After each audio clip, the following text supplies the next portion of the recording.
Paradise cafe and bakers, signal Gaddha road, Jadcherla. ہمارے یہاں ہمہ اقسام کے کیکس اور بسکٹس واجبی دام پر دستیاب ہے، استفادہ حاصل کریں۔ السلام علیکم ناظرین، NH ٹی وی میں آپ سبھی کا استقبال ہے۔ ضلع وقارآباد کے پرگی شہر میں مدرسے فیض القرآن کشتاپور کے تحت چلنے والا ادارہ مدرسے ختیجۃ الکبریٰ للبنات پرگی کا عظیم الشان جلسہ بموقع عطائے خمار فضیلت بعنوان امت کی نازک صورتحال اور ہماری ذمہ داریاں منعقد کیا گیا، جس کی صدارت حضرت مولانا سلیم صاحب مدرسے فیض القرآن کشتاپور نے کی۔ جلسے کا آغاز قرأت کلام پاک اور نعت گوئی سے ہوا۔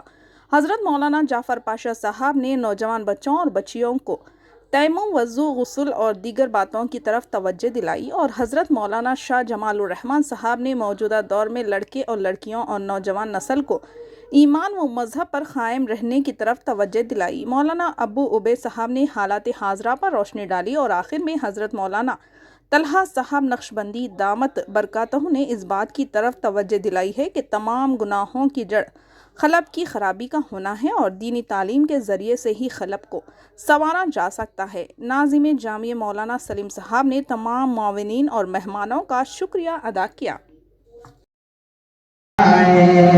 مہربان مجھ پہ نبیوں کا اگر سردار ہو جائے، یہ دعویٰ ہے کہ عاصی خلد کا حقدار ہو جائے۔ زمانے کا ستایا ہوں، پریشان حال رہتا ہوں، زمانے کا ستایا ہوں، پریشان حال رہتا ہوں، کہ زمانے کا ستایا ہوں،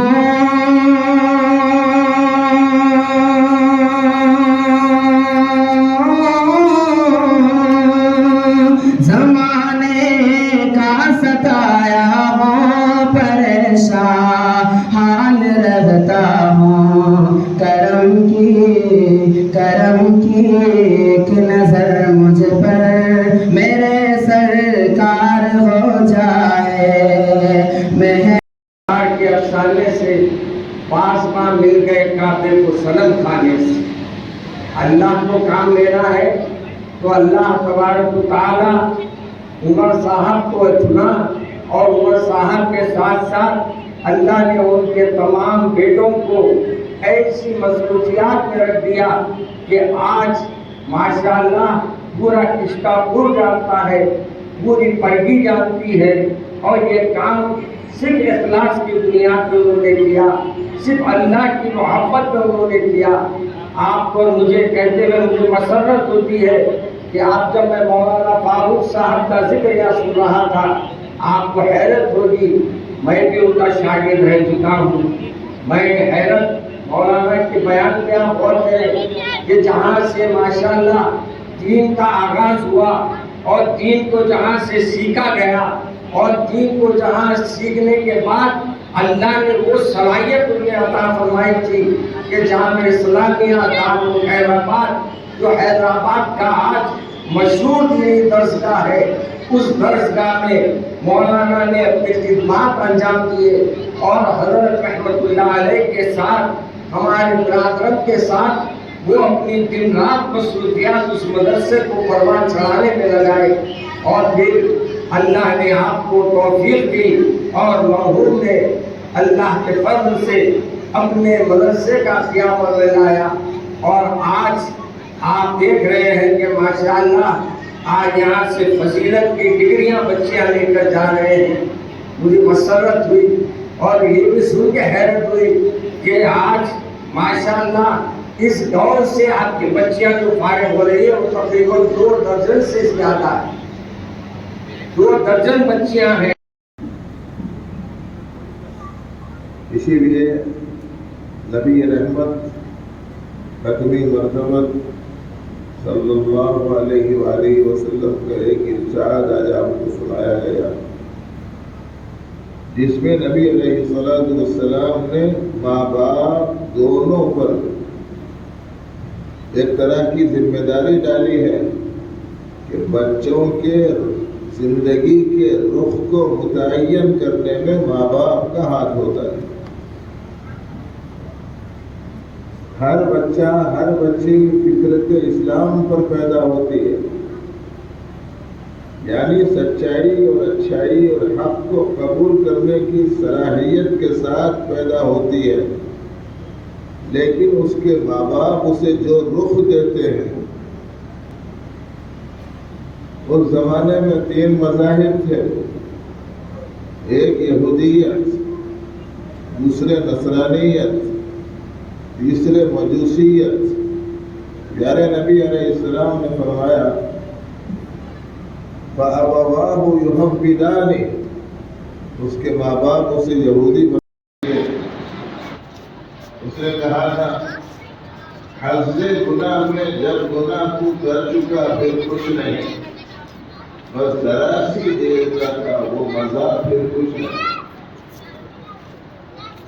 اس وقت نوجوان بچی تو اپنی اولاد سے انہوں نے پوچھا میرے بعد تم کس کی عبادت کرو گے؟ انہوں نے کہا اسی معبود کی جس کی آپ پرستش کرتے رہے، یعنی الہ واحد. حالات ایسے ہوئے اور پرگی کے اندر بہت سے ایسے واقعات پیش آئے کہ جہاں پر ہماری مسلم لڑکیاں غیروں کے ساتھ جا رہی ہیں. اور جب میں والد صاحب کے ساتھ رہا کرتا تھا اور جب بات یہ آئی تو ہماری فراغت بھی ہو چکی تھی، تو حالات کو دیکھتے ہوئے پھر مدرسہ ختیجۃ الکبریٰ للبنات پرگی کا قیام عمل میں آیا. سن 2008 24 اکتوبر 24 شوال المکرم کو ماشاءاللہ بالکل ایک چھوٹے سے مکان میں، بلکہ کئی دن کے بعد ایک چھوٹا سا مکان ملا، اور اس مکان کے اندر اور یہ مدرسے کا جو قیام عمل میں آیا، حضرت مولانا حمید الدین حسامی عاقل علیہ الرحمہ جو اس آج جو یہ مجلس جمی ہے اور بچوں کے دین ایمان کی حفاظت ہو سکے، اس کے ساتھ ساتھ ایک جزیہ اور بھی ہے. اس میں انہوں نے جو اعلان کیا اس کا خلاصہ میں اپنے الفاظ میں سنا رہا ہوں. وہ جزیہ یہ ہے کہ ایک ایسا اسکول اور کالج ہے جہاں جانے پر بچے کا ایمان خطرے میں پڑ سکتا ہے، لیکن تعلیم کا معیار اونچا ہے. اور دوسرا اسکول اور کالج ایسا ہے کہ جہاں بچے کا دین و ایمان محفوظ رہ سکتا ہے، لیکن تعلیم کا معیار تھوڑا کم ہے. تو فرمایا کہ کوئی حرج نہیں ہے کہ تعلیم کا معیار تھوڑا کم ہو، لیکن اس کا خیال رکھو کہ اس کا دین ایمان محفوظ رہے. نہیں سمجھ میں آ رہا تو ایک چھوٹی سی مثال سے میں آپ کو بات بتا دوں. اور وہ یہ ہے کہ صاحب ایک جگہ بیٹھے ہوئے ہیں، بھوک کا تقاضا ہے، کھانا بہت ضروری ہے اور کھانا سامنے بھی ہے. ابھی دسترخوان کھول کے کھانا ہی چاہ رہے ہیں. سب جنگل میں بیٹھے ہوئے تھے. جنگل میں سے جھاڑیوں میں سے نکل کے شیر آ گیا. وہ دور سے نکل کے ادھر آنا شروع ہوا. ضرورت کس چیز کی ہے؟ کھانے کی. تقاضا کس چیز کا ہے؟ کھانے کا. بھوک لگی ہوئی ہے کس چیز کی؟ کھانے کی. اور کھانا موجود بھی ہے، لیکن شیر نکل کے آیا تو یہ پوری ضرورتیں بھول کے ایسا دوسرا چھوڑ کے بھاگ جاتے. نہیں بھاگ جاتے؟ بھاگ رہے بھائی بولتے صاحب انہیں آیا تو جان چلے جاتی. اب تو صرف کھانا چھوٹنا، جان چلے جاتی. جان موجود ہے تو دوسری جگہ جا کے کھا لیں گے، اور اتنا اچھا توشہ نہیں ملا، جیسا ملا کھا لیں گے. اس واسطے کی جان سلام. امت مسلمہ کی اکثریت کا حال یہ ہے کہ نشانے پر اس لیے رکھا ہوا ہے کہ وہ مسلمان ہیں.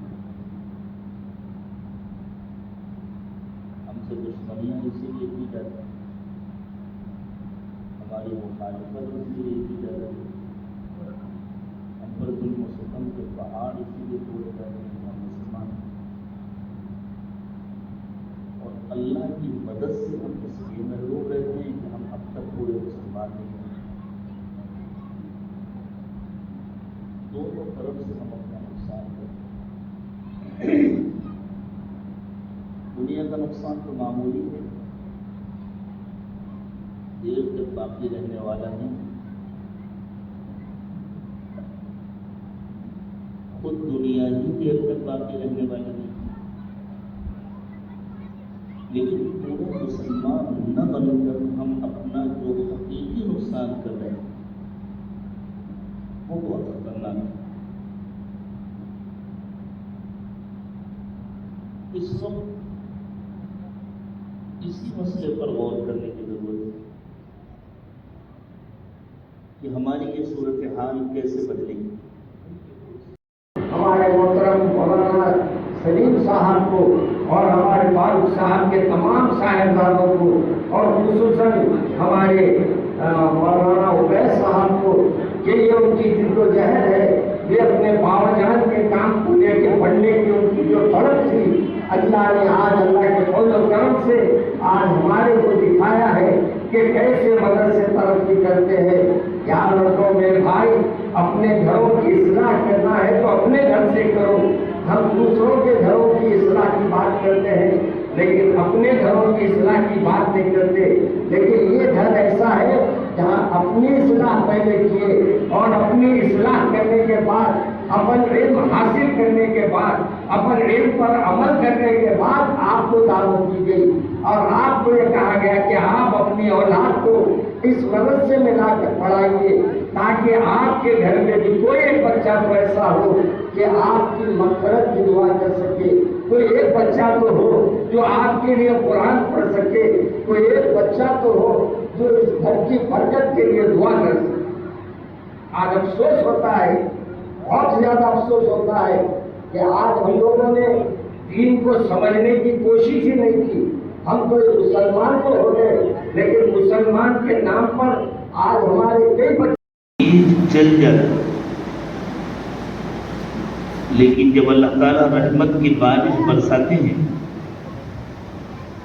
تو کیسے زمین میں زندگی آ جاتی ہے, پودے اگتے ہیں, زمین ہری بھری ہو جاتی ہے, کیڑے مکوڑے پیدا ہو جاتے ہیں. صاف محسوس ہوتا ہے کہ اس مردہ زمین کو دوبارہ زندگی ملتی. جس طرح آسمان سے برسنے والی بارش سے مردہ زمین کو زندگی ملتی ہے, اسی طرح آسمان سے آنے والی وحی سے اور آسمان سے آنے والے ان فیوض و برکات سے جو نازل ہوتے ہیں اصلاً انبیاء کرام علیہم الصلاۃ والسلام کے دلوں پر, اور پھر وہ فیض منتقل ہوتا ہے انبیاء کے دلوں سے دوسرے انسانوں کے دلوں تک. ہمارے چینل کو لائک کیجیے, شیئر کیجیے اور سبسکرائب کرنا نہ بھولیں.